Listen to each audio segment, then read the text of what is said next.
Olá, aluno! Meu nome é Ana Paula Vedoato Torres e nós vamos estudar hoje as estruturas de concreto armado. Nesta sessão, nós vamos ver sobre os conceitos fundamentais dos pilares. Então, a primeira característica geométrica que nós vamos ver é sobre as dimensões mínimas. Observe uma coisa muito importante, que nós não podemos mais fazer lados com B menor do que 14 centímetros. Com a revisão da nova norma técnica 6118, antigamente a gente até poderia fazer lados do pilares com 12 centímetros, mas hoje é proibido. Então, atente-se a este detalhe. Lembrando que é 14 centímetros mais o reboco, o chapisco, para ter a sua medida final ali da parede. Então, é 14 centímetros de área de concreto. Então, atente-se também ao tijolo de vedação, qual que é o bloco de vedação que está especificado no projeto arquitetônico, de forma que vocês possam corrigir antes de terminar o cálculo estrutural. Outra coisa que a gente pode ver também é que o raio de giração é dado pelo momento de inércia dividido pela área e a raiz quadrada dessa divisão. Então, essas são as duas primeiras características. Outra característica é o comprimento equivalente. São duas condições. Primeiro, a gente vai conferir se L0 mais H é a largura do pilar. Então, H dividido por 2 e H dividido por 2. E a segunda é se L mais H. Outro é o pé direito. Pessoal, é importante salientar que o pé direito é dado pelo chão do pavimento em relação ao chão do outro pavimento. O pé direito não é determinado, como a gente faz na engenharia, do piso até o teto. Ele é dado, então, gravando esta informação, ele é dado pela norma do chão de um pavimento até o chão do outro pavimento, que é dado aqui pela altura L, como a gente pode ver aqui na figura. Então, nós temos que verificar duas condições. L vai, nesse caso, do meio de uma viga até o meio de outra, ou também a gente pode pegar do chão de um pavimento até o chão do outro pavimento, ou a condição de L0, que é a distância, aí sim, do teto até o chão, mais metade da altura do pilar. Outro índice que a gente tem que verificar é o índice de esbeltez, dado pelo lambda, que a gente vai determinar se o nosso pilar é curto ou esbelto. Olha só, nós temos a classificação quanto à esbeltez, dada, como a gente falou agora, pelo lambda. A gente tem um pilar curto, vamos fazer aqui um exemplo para vocês. Quando o lambda é menor do que 35, vou fazer um desenho só para vocês terem uma ideia. O pilar, ele tem dimensões, relação entre os lados e a altura bem pequena. E o pilar esbelto, ele já tem as suas dimensões muito menores em relação à sua altura. Lembrando que o lambda é dado pelo LE, que a gente acabou de ver, dividido pelo I, que é o raio de giração. Um fator importante é que a ABNT não admite pilares com lambda superior a 200. Então, se vocês verem uma obra, observarem que alguém está fazendo um pilar muito fininho para uma altura considerável, esse pilar provavelmente não vai estar passando pela norma técnica brasileira. Então, é muito importante a gente seguir a norma, especialmente em caso, se ocorrer algum acidente, você tem um respaldo técnico que te garante judicialmente que você seguiu a lei. Então, pessoal, não pode não seguir a norma técnica. Vamos ver agora a excentricidade de primeira ordem. Ela é dada pela relação do momento pela normal. Então, o momento do topo dividido pela carga de compressão que o nosso pilar tem. Então, nós temos aqui um pilar e ele tem atuando uma carga de compressão, né, na parte superior dele, que é dado pelo N, e o momento, a gente calcula esse momento. Que tipo de excentricidade que a gente tem? Efeito do desaprumo ou da falta de retilidade do eixo do pilar. Então, o que é o desaprumo, pessoal? O desaprumo é quando o pilar está inclinado, e falta de retilinidade do eixo do pilar é quando a gente pode ter, por exemplo, um pilar onde o meio dele está levemente envergado em relação às suas extremidades. O desaprumo é quando ele está inteiro inclinado. Tá, pessoal? Então, essa é considerada a excentricidade de primeira ordem, análise do pilar apenas. Então, a gente pode considerar algumas imperfeições que podem ocorrer numa construção de um edifício de concreto armado.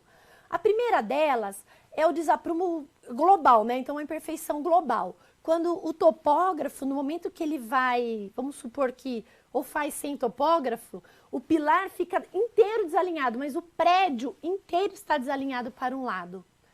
Então, a gente considera a imperfeição global, também pode ser por algum problema na fundação, mas o prédio inteiro se inclinou.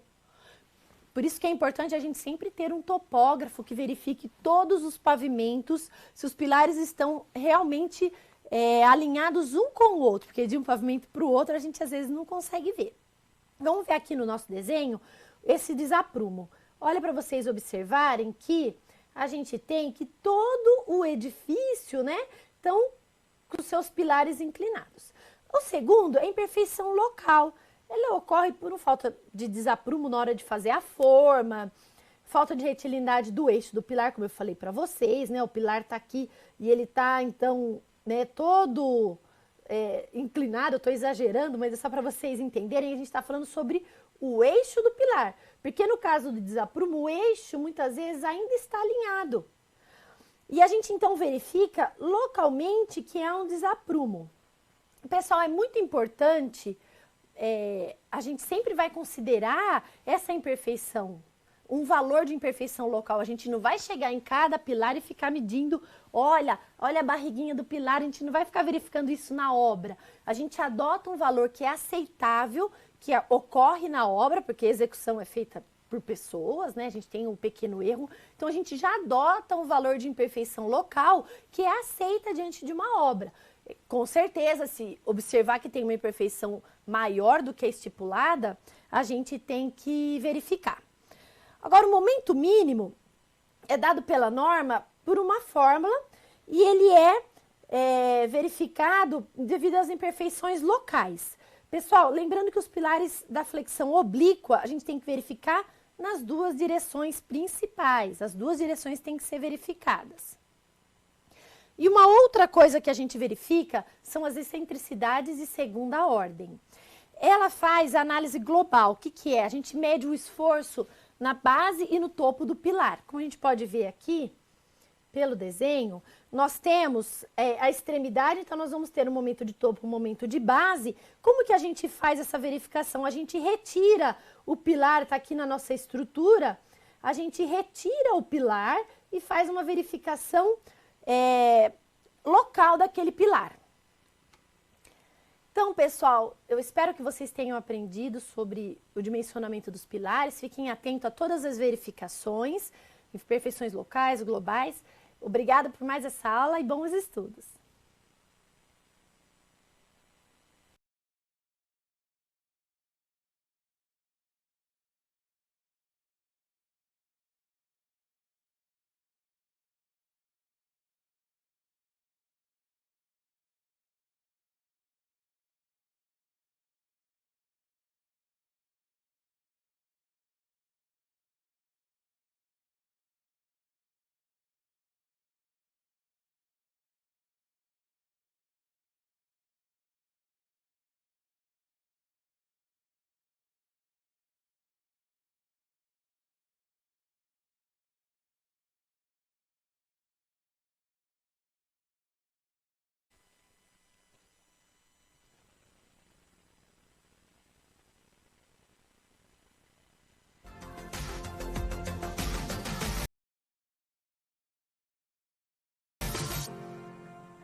Olá, aluno! Meu nome é Ana Paula Vedoato Torres e hoje nós vamos estudar as estruturas de concreto armado.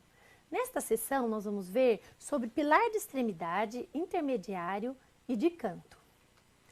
Como a gente pode ver aqui na nossa figura, o pilar intermediário ele é cercado por 4 vigas nas suas laterais. Então, a gente tem aqui, por exemplo, no exemplo de planta, o pilar tem a viga tendo uma continuidade tanto de um lado como para o outro. Quando a gente tem um esforço acontecendo desse lado aqui da laje, né, a nossa viga tende a fletir, ela é compensada pela outra continuidade da viga. Mesma coisa aqui, quando eu tenho um esforço acontecendo desse lado aqui da minha viga, ela é compensada pela continuidade da viga. A gente pode ver que essa continuidade, né, por exemplo, no gráfico de momento fletor, ela é compensada. Então, quando eu tenho um maior esforço aqui, essa parte da viga começa a trabalhar para ajudar para que esse momento fletor não fique tão grande.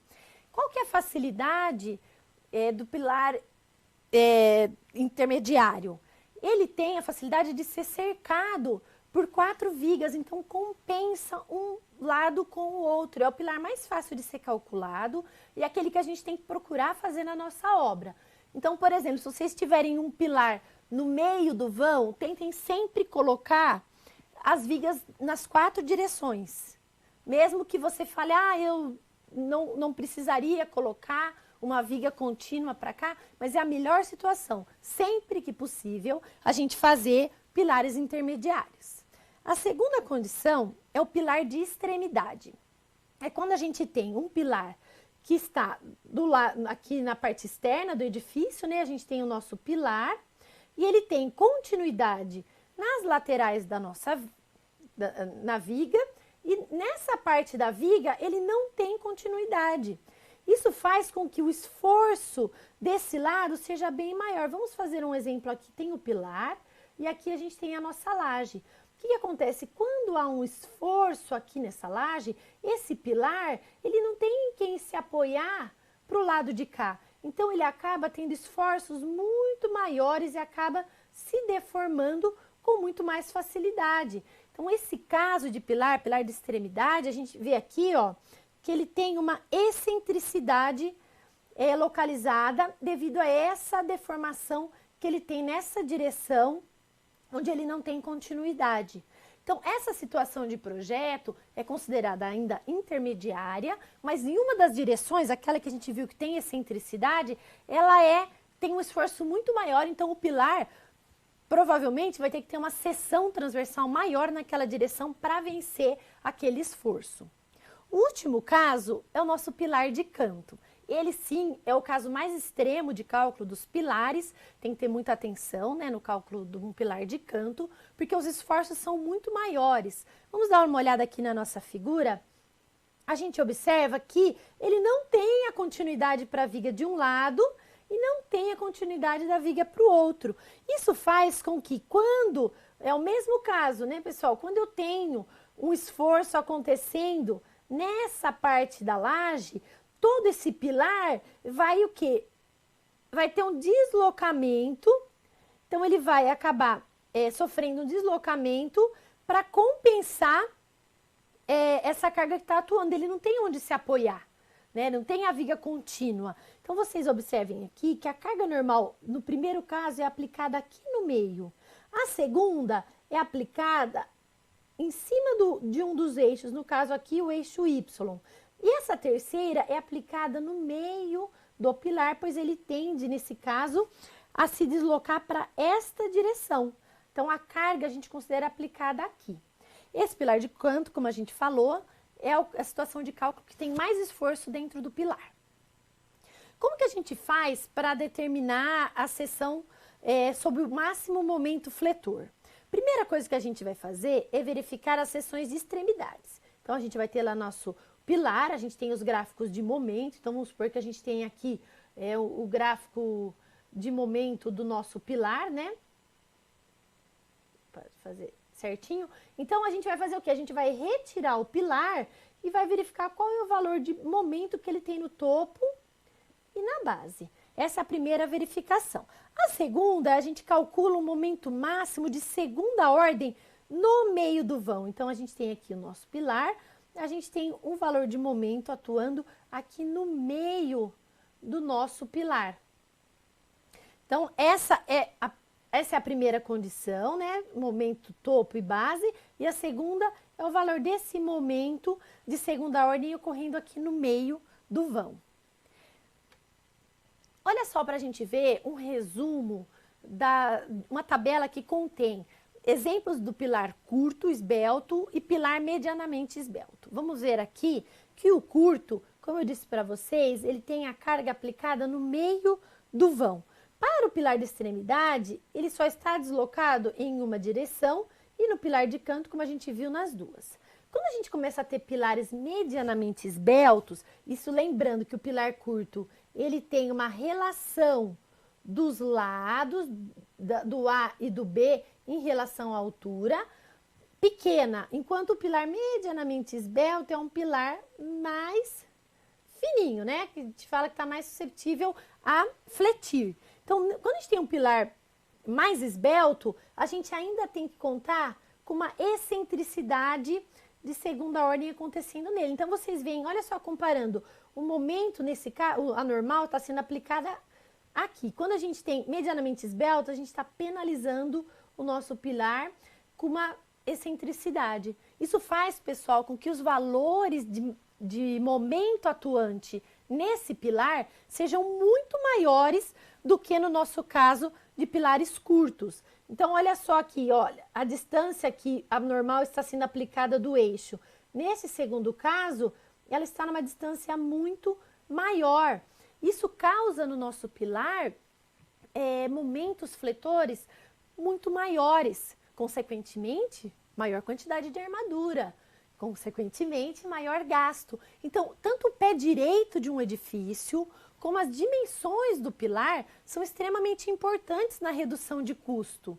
Sei que muitas vezes é difícil a gente conseguir fazer tudo que o projeto pede, mas garantir a segurança do edifício é o principal. Então, buscar fazer pilares com dimensões suficientes para que ele não venha a ter momentos atuando muito grande e, consequentemente, taxas de armadura altíssimas, tá? Vamos ver agora o método de pilar padrão com curvatura aproximada. Esse método é dado pela norma NBR 6118 e ele serve apenas para pilares curtos. Se a gente vê aqui, apenas para lâminas menores do que 90. A gente calcula o momento total, que é dado pelo alfa, o momento 1, que é o momento mínimo, o cálculo da nossa força normal atuante e o nosso comprimento, que a gente falou que é a comparação entre os valores do pé direito de um pilar. Então, através do método do pilar padrão, a gente calcula o momento total e com esse valor de momento, a gente calcula a nossa armadura, válida apenas para os pilares curtos, tá? Então, a norma disponibiliza essa fórmula para a gente. Pessoal, então, obrigado e até a próxima.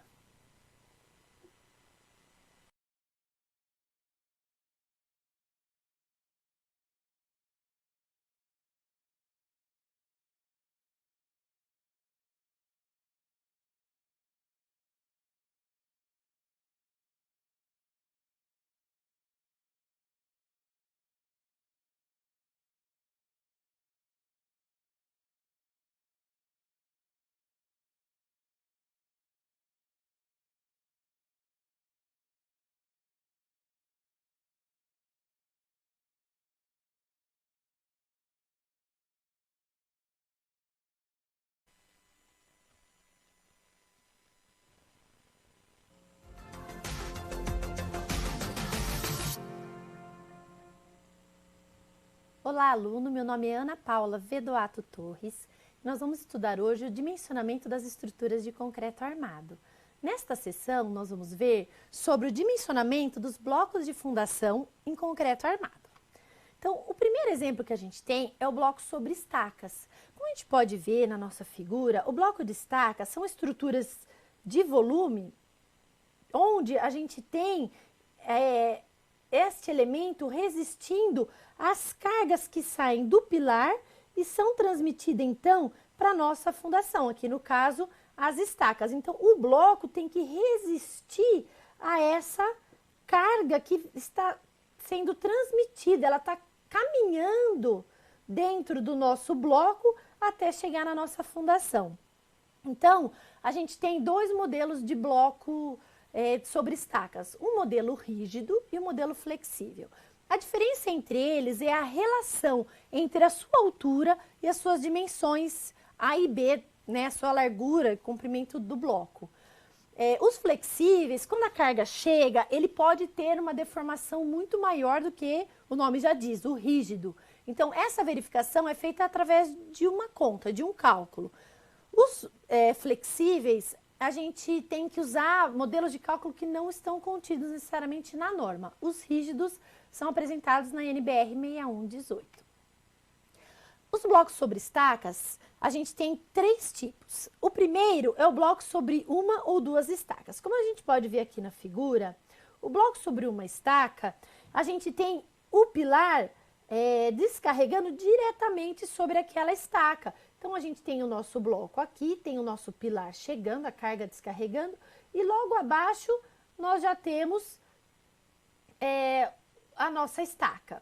Por que a gente usa o bloco para o pilar de uma única estaca? Porque geralmente os pilares são quadrados ou retangulares e a nossa estaca é redonda. Então, a transferência de carga de um elemento com uma geometria diferente é necessário ter um bloco de transição. Esse bloco de transição, então, transmite essa carga de um lado para o outro. E o de 1 e 2 estacas são mais normais em estruturas pequenas, como residências, pequenas obras de 1 ou 2 pavimentos, são mais comuns. Já os blocos de 3 ou mais estacas, geralmente são utilizados para edifícios ou para residências ou obras que tenham vãos muito grandes e toda aquela carga é descarregada em pilares de extremidades. Então, a gente tem cargas muito altas, cargas normais descendo ali, a gente precisa de mais área, né, superficial para descarregar na nossa fundação. Vamos ver aqui na nossa figura um exemplo de bloco sobre 4 estacas. A gente tem o pilar centralizado entre elas e as nossas 4 estacas aqui. Então, essa carga do pilar é direcionada para essas 4 estacas através desse bloco que a gente tem aqui de transição, um bloco que direciona a nossa carga. A gente também tem o bloco sobre tubulão.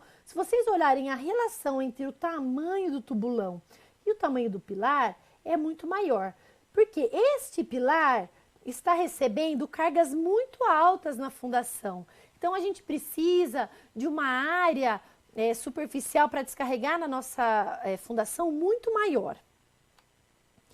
Para o nosso cálculo de bloco, a gente utiliza o modelo biela-tirante. Então, o que esse modelo biela-tirante admite? A gente utiliza aqui, o modelo biela-tirante como modelo de treliça. Então, as cargas que chegam pelo pilar, eles são descarregados diretamente sobre as estacas, através de um ângulo, que é um ângulo mínimo que a gente tem permitido para que essa carga caminhe ali. Senão, a carga vai acabar descendo e depois, através da estrutura, ela é direcionada para a estaca. Você vai gastar muito mais dinheiro para fazer um bloco dessa forma, que seriam os blocos flexíveis. Então, o bloco rígido, ele garante que a carga do pilar desce diretamente para a estaca. Então, a gente tem o quê? Custos menores. Vamos ver aqui no nosso desenho que a gente tem a força, a biela comprimida. Isso que acontece? Nós temos forças de compressão atuando aqui. Temos a nossa força do pilar aqui, chegando, né? Em função dos esforços que a gente calculou da nossa estrutura. Então, ele é descarregado através de compressão para a nossa fundação. A gente tem, então, acontecendo na parte inferior, forças de tração. Então, esse bloco precisa, lembrando que onde trabalha a tração, a gente precisa de armadura. Então, nós vamos colocar a nossa armadura de tração na parte inferior. E o que a gente tem que verificar? Se o nosso concreto trabalha a compressão que está chegando nele. Então, a gente sempre vai trabalhar com qual é a força que está chegando na minha estrutura, qual a tensão, né, chegando naquela estrutura, e se aquele material resiste àquela tensão. É sempre uma comparação entre o material e a carga que está atuando. Então, a gente tem que comparar esses dois. Vamos supor que o material não resiste àquela tensão que está chegando devido à carga. A gente tem que mudar, aumentar o nosso bloco, mudar a nossa geometria. Então, o bloco sobre uma estaca, a gente vai calcular o quê? A gente tem uma força de tração em função da nossa força que está chegando sobre o nosso pilar, PD. Então, vai ser 0,25, então 25% de PD. E a gente joga, então, a nossa força PD e calcula a nossa área de aço, né? Que lembrando que a área de aço fica na parte inferior aqui do nosso bloco, especialmente em cima das nossas estacas. Pessoal, olha só, para cargas altas, a gente tem que o A é dado por... Então, aqui a gente tem a nossa estaca, a gente precisa, para cargas altas, deixar 10 centímetros de cada lado. Vamos supor que a gente tem um diâmetro de 25 aqui, então nós vamos ter 25 mais 20, nosso lado tem que ter 45 centímetros. Para cargas baixas, a gente precisa deixar apenas 5 centímetros de cada lado. Já é uma quantidade menor. Então, se nós temos 25 aqui, nós vamos ter um total de 35 centímetros do nosso bloco. E a altura, para que o bloco seja rígido, tem que ser 1,2 vezes, a altura não, o D, né?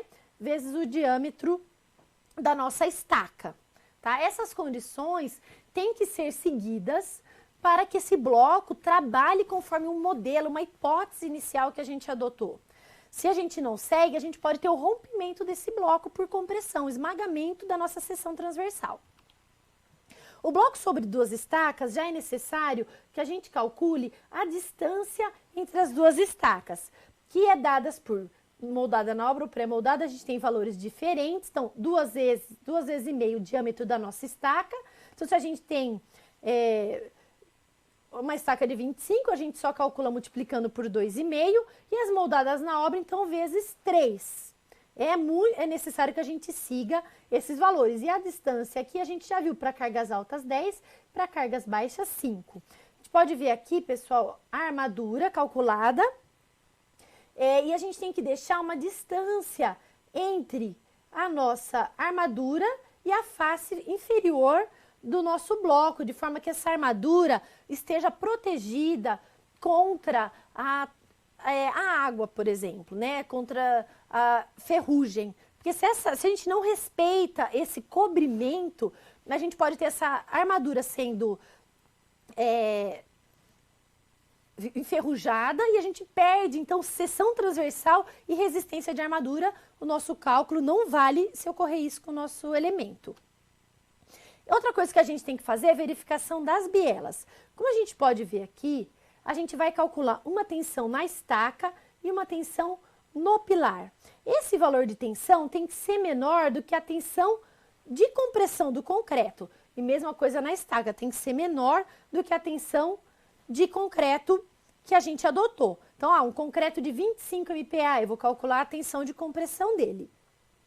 Assim, passando essas duas verificações, vamos supor que, ok, a gente teve a tensão de concreto na estaca menor do que uma tensão limite e a tensão no pilar, né, menor do que a tensão limite, a gente então calcula nossa armadura transversal em função da carga normal que está chegando e da nossa resistência do aço. Através desse valor, a gente calcula a armadura principal. A armadura superior é calculada por uma outra fórmula, que é 20% da armadura total. Além disso, a gente também tem que calcular armaduras de pele dentro da nossa estrutura, que elas formam como uma gaiola, né? A gente ouve na obra chamada de gaiola. Vamos ver aqui o detalhamento da nossa estrutura. A gente tem os estribos, que são esses elementos que estão segurando a nossa estrutura, que são esses elementos que estão nesta direção. E a gente tem a nossa armadura principal, que liga, pessoal, ela é obrigada a passar em cima da estaca. Então, se a gente tem aqui as nossas estacas, as armaduras principais têm que estar centralizadas no meio da estaca, que é esse AS. Esses estribos horizontais servem apenas para formar como se fosse uma caixa para segurar o nosso conjunto todo seguro, né? Na hora de montar, a gente transfere essa caixa toda armada para a obra e coloca em cima das nossas estacas. Então, pessoal, muito importante que vocês fiquem atentos a cada um desses detalhes na hora de montar o seu bloco de fundação. Obrigada e até mais!